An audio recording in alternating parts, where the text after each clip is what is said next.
Coming up on the Get Lean, Eat Clean podcast. When we talk about energy balance and everything, you have to realize carbs make up 50% of our energy intake. So they're a big part of it. The average American's eating close to 300 grams of carbs per day. The RDA for carbs is 130. So people get all hung up about the RDA for protein at around 60 grams. And, the average American's eating between 70 and 90, and people get all upset about that. But the RDA for carbohydrates is 130, and we're eating 300. Nobody talks about it. Right. So, we gotta be consistent here. Carbs are a great fuel for muscle, but only if muscle is active. And so the way I think about carbs is that the body has a need for about 90 to 100 grams per day of carbs. And then anything above that, you earn with muscle activity at a rate of maybe 60 grams per hour of exercise. So if you have an hour of exercise per day, you can have about 160 grams of carbs per day. Hello, and welcome to the Get Lean, Eat Clean podcast. I'm Brian Grin, and I'm here to give you actionable tips to get your body back to what it once was 5, 10, even 15 years ago. Each week, I'll give you an in-depth interview with a health expert from around the world to cut through the fluff and get you long-term sustainable results. This week, I am rebroadcasting my interview with Dr. Don Layman. He's the former professor of food science and human nutrition at the University of Illinois. He's been studying protein, amino acid requirements, the interrelationship between dietary protein and carbs in adult health for the past 30 years. We discussed what your first meal should consist of, the importance of getting the correct amino acids in your diet, the difference between casein and whey protein, ideal amount of protein to build muscle, and his one tip to get your body back to what it once was. Really enjoyed my interview with Dr. Don. I know you will too. Thanks so much for listening and enjoy the show. All right. Welcome to the Get Lean, Eat Clean podcast. My name is Brian Grin, and I have Dr. Don Layman on. Welcome to the show. Glad to be with you, Brian. Yeah. And Dr. Don, you were a professor since 2012 or up until 2012 at University of Illinois, which I'm just outside Chicago. We were just talking about that. And you said you were there for 30 years or so? Yeah, 33 years, I think. I first went there directly from my PhD from the University of Minnesota. I went there in 1979. So I'm not quite sure what that math adds up to. But yeah, it's a long time. Yeah. And you studied and you taught about food science and human nutrition, specifically protein. Is that correct? I was in a department of food science and human nutrition. My expertise is definitely biochemistry, particularly metabolic regulation, and certainly an expertise in protein and amino acids, particularly related to skeletal muscle. And, since you started back, 79 till now, I know this might be a broad question, but what has changed, or has your outlook changed on, protein and the importance of it, and also the amino acids as well? Oh, wow. I grew up on a farm, in Illinois, so I always had a protein-centric view of diet. I always thought protein was, and I was always an athlete, so protein was always important to me. I think I would say what our understanding has evolved. I was just writing something yesterday, and I think one of the things that we need to become more sensitive to is we really don't have a protein requirement. What we have is a requirement for amino acids. And we need to start treating amino acids like nutrients. We would never consider saying, well, I have a requirement for a vitamin pill. I have a requirement for 12 vitamins. Why do we say we have a requirement for protein when we don't? We actually require 9 essential amino acids and some organic nitrogen, amine groups, non-essential amino acids. So, I think my evolution is that, especially as we start talking about plant-based diets, we need to start really focusing on amino acids. Yeah, because you're always hearing it, especially in the podcast world, people talking about the recommended daily allowance of protein and how much should we have and this and that, but not all protein is equal, right? Yeah, And I and we mean, you, yeah. yeah, you go to a label or a food and type of, something that you see on a package, and they act like it's additive. They'll put a wheat cereal and they say add milk to it, and they just add those up to a total. And Mhm. there's no way a wheat protein and milk are the same. I mean, it's, Yeah. wheat protein, if it says it has 4 grams, the reality is it probably has less than two, either because of bioavailability or poor amino acid content. So, it's just, if we all eat 120 grams of protein per day or more, it doesn't really matter. But when we go down the line of start talking about plant-based diets, the average consumer is going to get into trouble because they're going to decrease both the quantity and the quality at the same time. And the average consumer doesn't know what that means. Yeah, and if someone is on like a plant-based diet, what trouble could they run into if they're just day in day out not getting enough protein or not getting enough amino acids in their or the correct amino acids in their diet? What trouble could they run into? I mean, there's a whole array of possibilities. The one that I study most is the branched chain amino acid leucine. And we know that if you don't get adequate amounts of leucine at each meal, that muscle health will suffer. You will decrease both the mass and the strength over time. And for aging adults, that's a big issue. So we know that in people over the age of 40, they need about 3 grams of leucine per meal to maintain muscle health. And so if you go to a plant-based diet, especially one that's grain-based, people don't recognize, they talk about plant-based diets and people start talking about nuts and lentils and soy. But the reality is 80% of the plant-based protein in the world comes from wheat. And wheat is extremely unhealthy in the sense of amino acids. Lysine, methionine, leucine are all very low in wheat protein. And so if someone is going to construct a meal and wanted to get those 3 grams, what would be some good quality foods? I'm assuming eggs would be up on the list. Are there some other things that would be up there as far as getting that leucine requirement? Well, the most studied is clearly whey protein. Whey protein has almost 12% leucine by weight.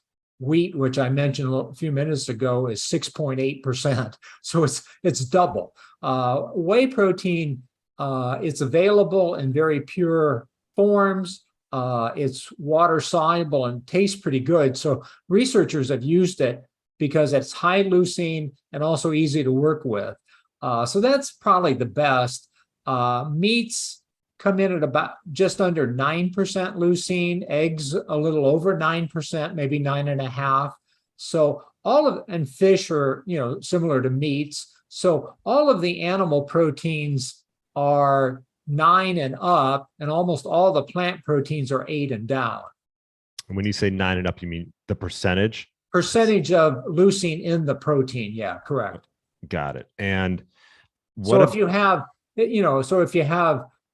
whatever, 100 grams of whey protein, you're going to have 12 grams of leucine in it. Okay. 12%.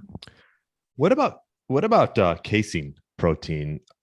Because casein is somewhat lower. I forget the exact percentage, but it's in the 9s. So if you look at milk total, which is, I forget again, I think it's 80% casein and 20% whey protein. I think milk in total comes out at about 9.5%.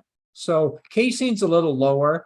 The biggest difference between, the leucine's part of the difference. Whey protein is also water soluble and very rapidly digested. It's referred to as quick digesting, where casein is less soluble. Obviously, the whole difference between casein and whey is cheese making. When you put milk into an acid environment, you precipitate out casein, and that's cheese, and what's left over is the liquid, and that's whey. So cheese. So the casein is less soluble and digests slower. People have shown that if you use 35, well, if you're trying to get a muscle protein synthesis with whey, you can do that with 23 to 25 grams of protein. If you do it with casein, you can get the same effects, but it's going to take 30 to 32 because of the slower curve. It digests slower. Got it. Likewise, with plant proteins, you can get the same effects, but it always takes more protein. So soy, maybe 35 grams, wheat protein, maybe 40 grams. So again, you can go to a plant-based diet, but you have to realize it always takes more total protein and more total calories to get the same effects. Got it. And yeah, because I've been told, and done some research around casein and how it might be better off towards the end of the day, maybe before sleep, so you can get that slow absorption protein throughout the night. So Luc van Loon has done a lot of that research. He's in the Netherlands, and what he did was look at basically adding a fourth protein meal to the day at nighttime, and he used casein for exactly that same idea. But he was using about a 40-gram meal like an hour before sleep, and so they get a slow digestion, amino acids higher, and they did find that, again, by adding a fourth meal of that type of protein, the young athletes gain both mass and strength. So again, you have to think about what your goal is. If your goal is, maximizing body muscle mass, or is your goal weight loss, what's the effect of a fourth meal? Yeah, this is something I've struggled with a little bit myself, because I'm typically about 2 meals a day. And, I'm 42, I'm in fairly good shape, and I do a lot of strength training. And I'm realizing that I'm having a tough time maybe getting to like my protein requirements. Maybe I should look at it differently, look at my amino acid profiles. I mean, I use whey. I've started using some casein, and, obviously I center my meals around protein. But would you say ideally, if this is someone who's really geared towards strength training and building muscle, that 4 spikes of muscle protein synthesis is sort of like the sweet spot? That's generally where I would go if I was talking to an athlete really looking to build muscle. And I would I would center each of those around the leucine target. I think the first meal and then the later meals are the more important. I always comment, Doug Patton Jones and I did a study where we looked at an even distribution through the day. I think that got misinterpreted. The reality is nobody has really shown any real effect of lunch on muscle protein synthesis. Really? Why is that? We know that first meal is critical. Yeah. But the first meal, the hangover from the first meal lasts a long time. And we really don't know that the second meal has much effect. We know quite a bit about the third meal. So first and third, we know for sure. As you pointed out, there's some data about a fourth meal. But the reality is we don't know much at all about the second meal. You commented on 2 meals a day. That's kind of my pattern. My pattern, I tend to not have my first meal till somewhat later, maybe 9:30 to 10:30, somewhere in that window. And then my last meal is 6:30 to 7, and maybe something light in between. But I'm not interested in muscle building. I'm interested in muscle protection and sort of weight maintenance. And so I'm kind of controlling calories while I'm maxing my protein, sort of a cost ratio benefit. And I think I saw on your Twitter, you were commenting to someone about how many grams of protein can you absorb per meal. And I think the individual thought that 30 grams is ideal. And no, actually the person said 30 grams was the max. Was the max, right? And and there really, is there a max? No. Okay. I think one has to realize that there would be an adaptation. So if you were a vegan having 20 grams per meal or less, and all of a sudden you took in 100 grams, chances are you wouldn't digest and absorb that very well.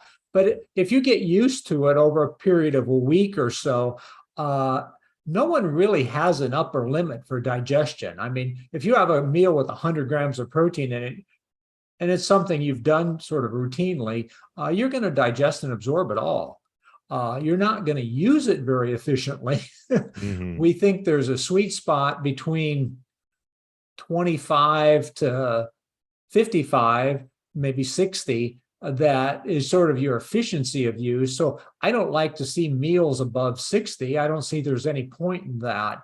But, is there a difference between a meal with 25 and a meal with 45 or 50? I think there is. So I typically recommend a first meal getting something 35 or more, and your dinner meal getting something closer to 50. I like to see some variation to it, and I like to see at least one of the meals per day sort of maxing that number. Okay. And if let's say you have an individual who's 175 pounds and they're having two meals, let's just say we shoot, I know we shoot for a gram per pound. Let's just say, I know that's maybe a little bit on the higher end, but an aging individual, well, we're all aging to some degree, but like someone perhaps that's 50 plus, right? Should they have higher targets of protein simply because it's more difficult to technically like digest that protein or absorb that protein as it would be if you were 25? I don't know of any real data to suggest that your digestion ability goes down. We know that the efficiency of use goes down as you get older, particularly in terms of muscle. Muscle, when you're young, develops really driven by hormones, insulin, IGF-1, testosterone, estrogen. All of the hormones drive growth up through 30. They're really important. Then you have sort of a sweet spot. After 40, now we know that those hormones really aren't helping you much anymore. They can't be deficient, but they're not really giving you much growth. And now we know the quality of protein becomes more important. Yeah. So we know the efficiency goes down. Digestion absorption, not to our knowledge. Yeah. Okay. I think that's sort of what I was keying towards was. Yeah, okay. Yeah. But your other question in terms of amount, the real range that the research supports is from about 1.2 to 1.8 grams per kg. So that's a little less than a gram per pound. That's, sort of up in the 0.7 grams per pound range. A gram per pound is certainly adequate for anyone, muscle development, aging, whatever. The research suggests that it probably peaks out at more that 1.8 grams per kg range. Okay. We know that from research standpoint, we can always detect in aging, we can always detect people who are less than 1 gram per kg or more than 1 gram per kg. Can you detect the difference between 1.5 and 2.0? I think 2.2 grams per kg is 1 gram per pound. So can you detect between 1.5 and 2.0? Nobody's ever published that. We don't know that there's a difference. So what people have done is look at, say, like 1.2 and 2.2. You can usually detect a difference. But can you detect a difference between 1.6, 1.8, and 2.2? Nobody's ever shown that. Okay. So let's just say around 0.8 per pound of 0.8 grams per pound of body weight. So for muscle development, all the data suggests that's adequate. Yeah. It's adequate for aging. Some people might argue that there's reasons to have higher protein because you're trying to have lower carbs. So now you have another question. We were talking about muscle development, but if your goal is to reduce your carbs more by replacing it, then that's another reason to have a higher protein diet. So there may be multiple reasons, but not muscle development. And what are your thoughts around, carbs? I know you were talking with Dr. Judy Choi, who I had on mine. She has a big carnivore audience. What do you think? What role do carbs play? And as far as do you have any thoughts regarding that? Yeah, a lot of thoughts about carbs. I think that when we talk about um, energy balance and everything, you have to realize carbs make up 50% of our energy intake. So they're a big part of it. The average American's eating close to 300 grams of carbs per day. The RDA for carbs is 130. So people get all hung up about the RDA for protein at around 60 grams. And the average American's eating between 70 and 90, and people get all upset about that. But the RDA for carbohydrates is 130, and we're eating 300. Nobody talks about it. Right. So we gotta be consistent here. Carbs are a great fuel for muscle, but only if muscle is active. And so the way I think about carbs is that the body has a need for about 90 to 100 grams per day of carbs. And then anything above that, you earn with muscle activity at a rate of maybe 60 grams per hour of exercise. So if you have an hour of exercise per day, you can have about 160 grams of carbs per day. If you eat 300 grams of carbs per day, then you need 3 hours of fairly intense exercise every day. And not too many Americans are getting that. Keto folks like super low carbs. I think that's an individual thing. I think people, we talk about personalized nutrition. I think some people can go with really low carbs. I think the average person doesn't feel good and can't really put together very complete meals that way. So yeah. I consider keto and carnivore to be extreme diets, which can be balanced, may work for some people, but not for the majority of people. And when you talk about carbs, obviously there's a difference between a highly processed carb and something that's a whole food. Is that when you talk about earning your carbs, obviously you're talking about whole food carbs. What are some of the ones that maybe you would look towards? The processing aspect, as I look at that research, it's becoming more vague to me. I think the starting point is that fruits and vegetables are natural forms of carbs that I think we should all be eating and probably eating more of.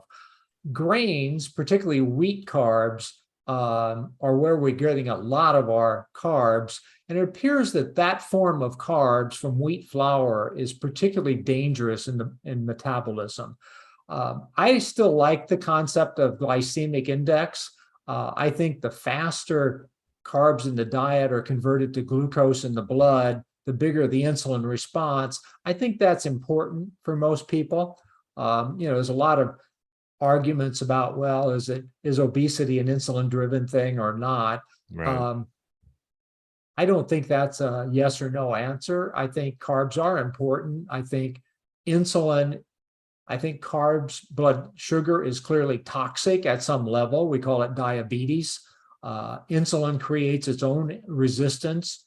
All of those things, I think the American public is overeating carbs or overeating refined carbs, particularly in the form of wheat, starchy, foods, sugars. I think that's all the root of the problem.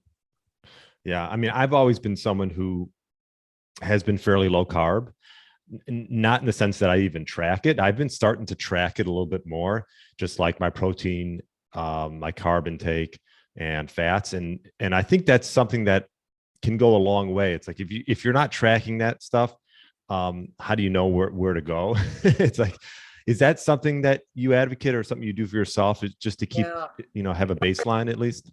In our weight loss clinic and in my weight loss program, we sort of, we looked at counting things, and people don't like to count things. They don't like to read labels. It's boring. It's hard.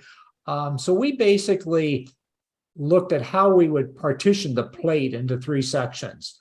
one section for protein, one section for fruits and vegetables, and one section for all of the starchy, sugary carbs, whether it's rice or pasta or breads or desserts, and even alcohol. We put in that section, not really a carb, but empty calories. And basically, the way we teach it is that the visual size of the protein on your plate, the carb section can never be larger than that. Okay. So if you have a 5-ounce piece of meat, that translates to about a half cup of rice. And so if you basically limit your intake by the protein amount, satiety will usually take over for you. So anyway, that's how we do it. And we found it a pretty easy teaching way that people don't have to count, and they can actually eat out. They can take it on the road, they can eat at home, and they can kind of keep track of it that way.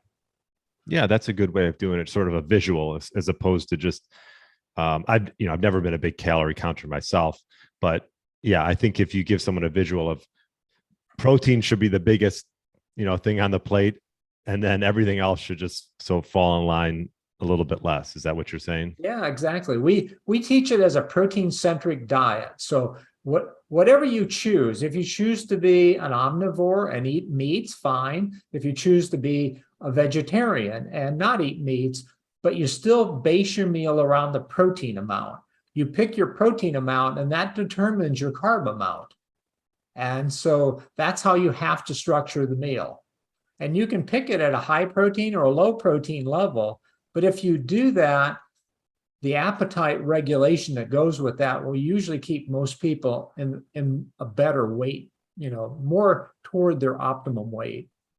Yeah, let's touch on the satiety of protein, because I think that's what makes it so good for muscle preservation, along with losing body fat. And maybe touch on, I don't know if you've done some studies around that, but I'd be curious to know what your thoughts on that.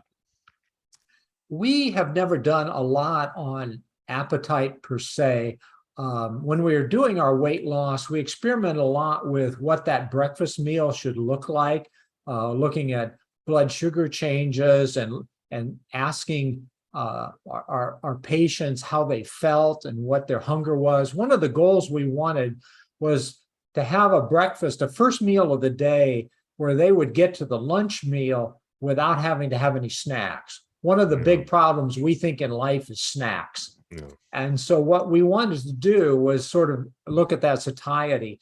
So we found that getting the protein in the 35-gram range, keeping the carbs less than the protein number, so 30 grams or less of carbs, and fat sort of in a moderate range. For example, we experimented with using milk that was ranged from full fat to reduced fat to skim milk. And we found if we took the fat out of the milk, we lost the satiety effects. And so, we always used reduced fat, like 2% milks, but we never went to fat-free products. And we always tried to keep the protein levels at least 35 grams or higher. Technically, why, it works, there's a lot of hormones, GLP-1, PYY, brain effects, vagal effects from the stomach. There's a lot of, gastric emptying rates. There's a lot of possible reasons why protein has higher satiety. I think all of those are important. CCK, we don't know that any one of them is exactly the answer. Yeah, so that was, as you're saying, that first meal is most important. And I think a lot of people in general probably, and it's all because of marketing mainly, right? Cereals, breads, croissants, muffins. This is high carb, low protein, easy, convenient. Again, we developed a protein meal replacement for our diets because we needed convenience. People are busy, we know that eggs and meats and things like that for breakfast are great. People like them, but they take time. They're messy, and so we decided we had to do something to make it more convenient. So we use that type of approach. Yeah, I always say maybe an easy way to go about that is like hard-boiled eggs, Yeah. you know, make those Yeah, the night the before. Yeah. risk of eggs is that, you're a little, a large egg has 6.5 grams of protein. So if you're if Mm, you're looking for 30 grams. plus, Yeah. you've got a few eggs that you're downing. Very true. Very true. But it is convenient, the hard-boiled eggs, Exactly. and yeah, I agree with you. I think a lot of people are rushing in the morning and end up consuming, these processed carbs that just puts you probably on this blood sugar insulin level roller coaster for the rest of the day. That's what we found. We found that they would get a spike of blood sugar, a spike of insulin, and then they actually get a valley about 2 hours later. And we found the people so we had a high carb group and a low carb group in our studies. People on the high carb group complained about being hungry about 2 hours after their breakfast, where the people on the higher protein, low carb didn't. Mm. And so, again, our studies weren't really designed around satiety, but we certainly observed the effects. Yeah. And is there any harm of eating too much protein? I don't really see any harm to it. I sort of, I think with every nutrient, we ought to think about a range. And the protein range for me is, a low end of, somewhere around 60 grams. That would be a pretty strict vegetarian. That's probably enough to prevent any real deficiencies, up to an upper end of maybe 300 grams per day, certainly Yeah. 250. I think that's totally safe within that range. Has anybody really ever studied 500 grams per day for a long period? I don't see the point in that. Um, I just don't know if there's any problem long term with that much protein, but I certainly don't see any problems with 200 grams a day. Yeah. And that's for just, you're talking maybe a typical adult, maybe let's say a male, 175 pounds. Yeah, Yeah. I mean, what we always recommended was we were always targeting between 100 and 140 grams, sort of women to men. Okay. We would like to try and get women to 100 grams, and we would like to try and get men around 130, 140. And again, we weren't dealing with bodybuilders. We were dealing with weight loss, healthy aging, and things like that. So I personally target about 125 a day For yourself. for myself, and I weigh about 160. Okay. And what about recovery and its role in that? Because, you hear about this, you have this anabolic window, which I know has changed over the years. I think a lot of the protein companies and the supplement companies want to think you have to chug a protein shake immediately after a workout. But I believe this anabolic window is, I've heard upwards to almost 2 days. What are your thoughts around that? And also, well, let's go with that. I have something to follow up from that. Yeah. So we were actually the first to publish, protein for recovery. So we were studying, so the whole leucine aspect, we realized that leucine and mTOR is a signal for recovery. And so whether it's an overnight fast or whether it's after exhaustive exercise, the body is catabolic, and it will stay catabolic until you eat protein. And so we started experimenting with taking in protein, and eventually we got down to it actually was leucine was the key. And so that's where the recovery concept came from. We found that the window for the biggest effect was about 2 hours, within 2 hours afterwards. Okay, so that's sort of acute recovery. Then there's a lot of research been done by Stu Phillips and other people who have looked at sort of the anabolic window. So now we need to step away from sort of an acute experiment and asking, how about training? Okay, this whole aspect of protein right after exercise, the biggest benefit of that is for an untrained individual. Mm. Once you become trained, if you've been doing the same exercise for 2 months, you're basically trained at that level, I see no real benefit to protein after exercise. Your next meal is fine. You and I talked about 3 meals per day or 4 meals per day. I don't really care where you place them. It's all going to be the same. Okay. But if you're going into a new exercise, you've been off summer vacationing and now you're coming back to football practice and you're going to do 2-a-days, I think protein right after exercise is probably a good recovery for the first couple of weeks. But people need to realize once you get trained, whether you have your protein in the first 2 hours afterwards or whether you have it 24 hours later, it's still protein. And the muscle, what exercise does is sensitize the muscle to the signals. It's a molecule called RED1. And basically what you're doing is inhibiting that and making the muscle more sensitive to protein. And by doing that, that's training, okay? And so again, if you're untrained, that's where we studied that protein effect right after exercise. If you're trained, it doesn't really matter. Interesting. Perhaps maybe speak on, just so people understand the difference between, you said you're typically your body's catabolic. Maybe explain that a little bit if you could. So the easiest way to sort of think about it is that, and again, we sort of need to think about different tissues. So you and I have been kind of talking about muscle. Liver's a little different. I'll make that point in a minute.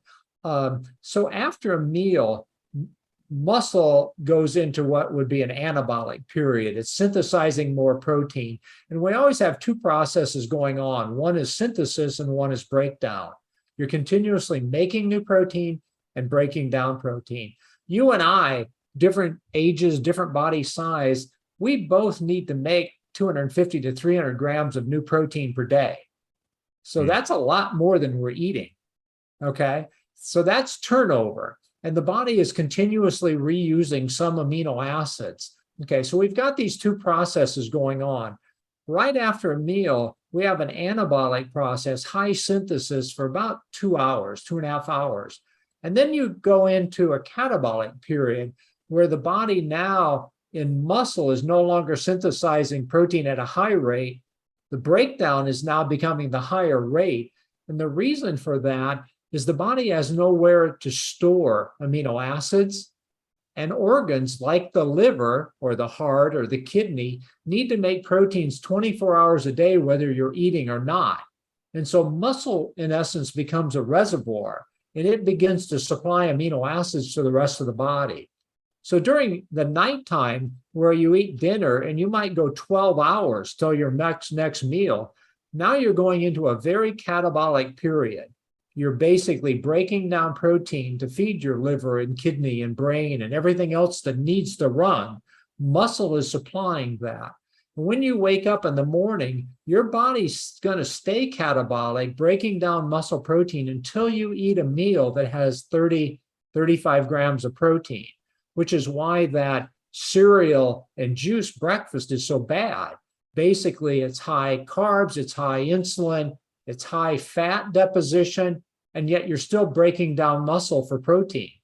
And so that's why we think the first meal of the day is so critical. You need to have it low carb, high protein to restabilize metabolism. Yeah, that's a good, thanks for explaining that. And what are your thoughts around having times, we talk about fasting quite a bit on the podcast, having times of sort of this catabolic state, like you mentioned, an overnight fast, but, taking it a little bit longer into the next day. What are your thoughts about balancing the catabolic state with having, obviously periods of time of eating an anabolic? The human body really evolved to be able to fast. I mean, we have fat stores that allow us to survive in the wilderness for 40 days and 40 nights or whatever. So we have the capability of fasting.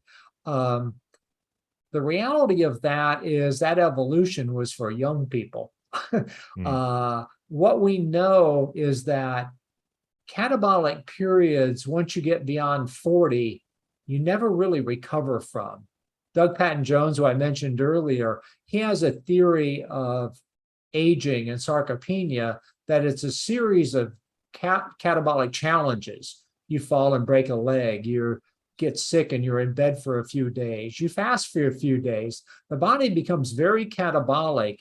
And when you're over 40, the body doesn't recover from that. So that probably is a net loss of protein that you never get back.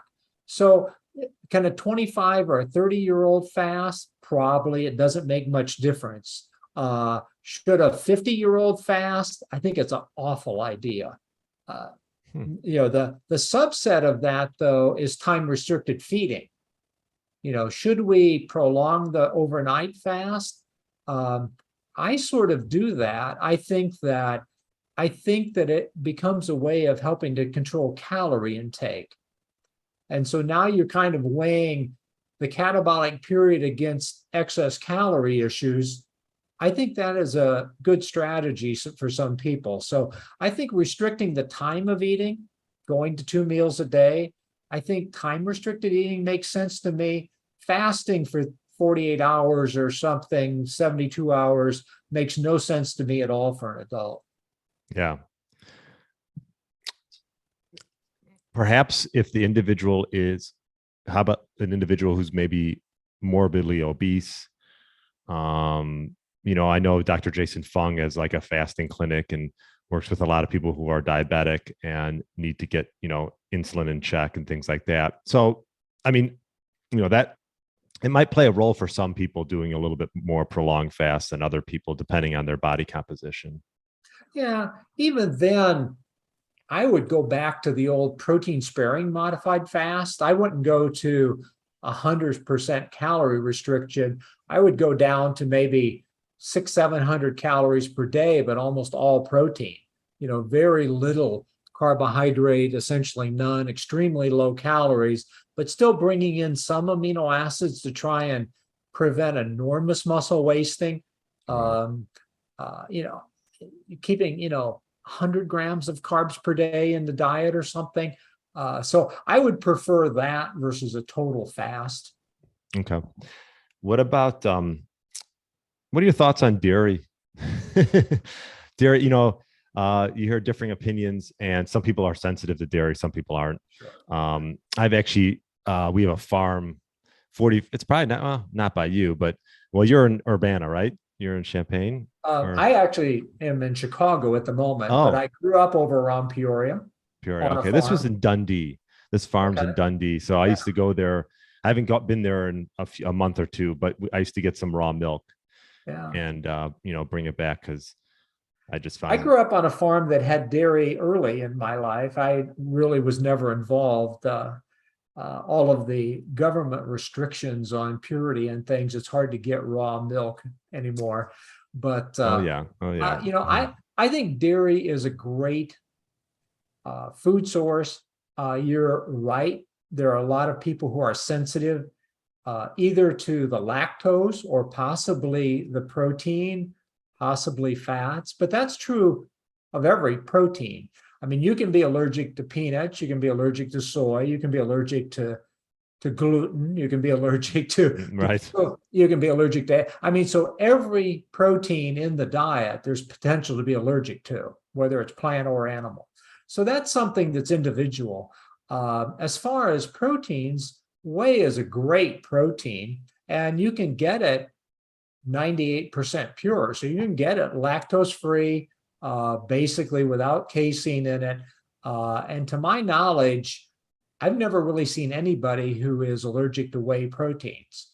So again, there's a lot of ways you can look at it. I think it's a great protein. I definitely use it. I understand the allergies or sensitivities, all of those kinds of things. And that's an individual preference, but it's a great protein. Yeah. Have you done any research around like how to take in that protein, in the sense that there is a protein that I get called green Meadow? I think it's green Meadow whey. And I don't know have you heard of that? No. Okay. That sounds like a brand name though. So that's a company, Green Meadow. Yeah, it's just, Green Meadow whey protein. And I was emailing back and forth with the guy who developed it. And he was saying make sure that you do not put it under high stress from a blender. That will sort of, I guess, maybe make it less bioavailable. I'm not 100% sure. I was wondering, I know it's cold process. I believe it's cold process. Is there certain things people should look? Just on the surface of having done a lot of whey research and working with a lot of dairy companies, that statement makes no sense to me. Okay. I mean, it's possible that it would in some way break up some proteins, but that's the first thing you do when you digest them anyway. So I don't see any problem with that. And is there certain things that people should look for when they're looking at a protein? Because I know there's a whey protein isolate and there's a whey protein concentrate.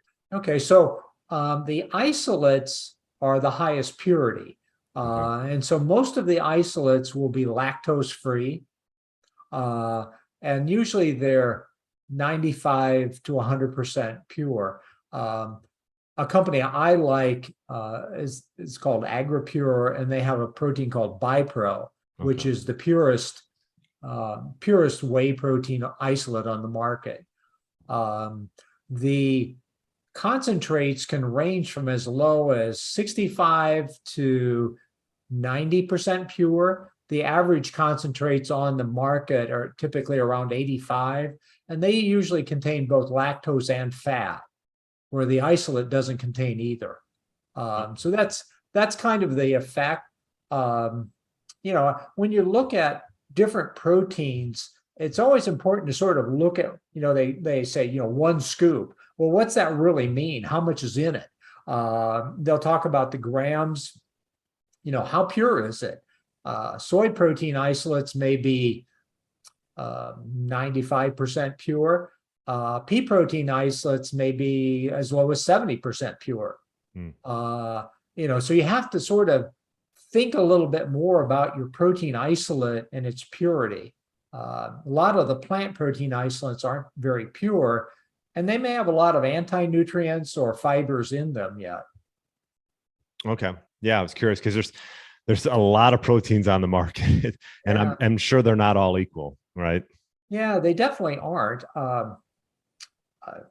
I have a new product that's coming out in the next couple of weeks. We actually went to look at sort of that effect. We went to a blended protein. So we have 2/3 plant, 1/3 dairy, using pea and fava bean and dairy milk concentrate. Dairy milk concentrate, milk protein concentrate is also interesting because it's lactose free and fat free, but it's both whey and casein. So it's another example of proteins. And one other question, why don't we talk about just like constructing a day for an individual as far as eating? I know we touched on how important that first meal is.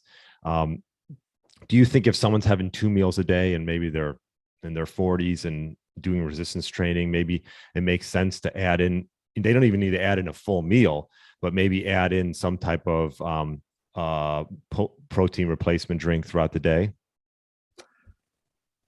I think there are different strategies you can use. I just talk about what I do, which is sort of a form of that.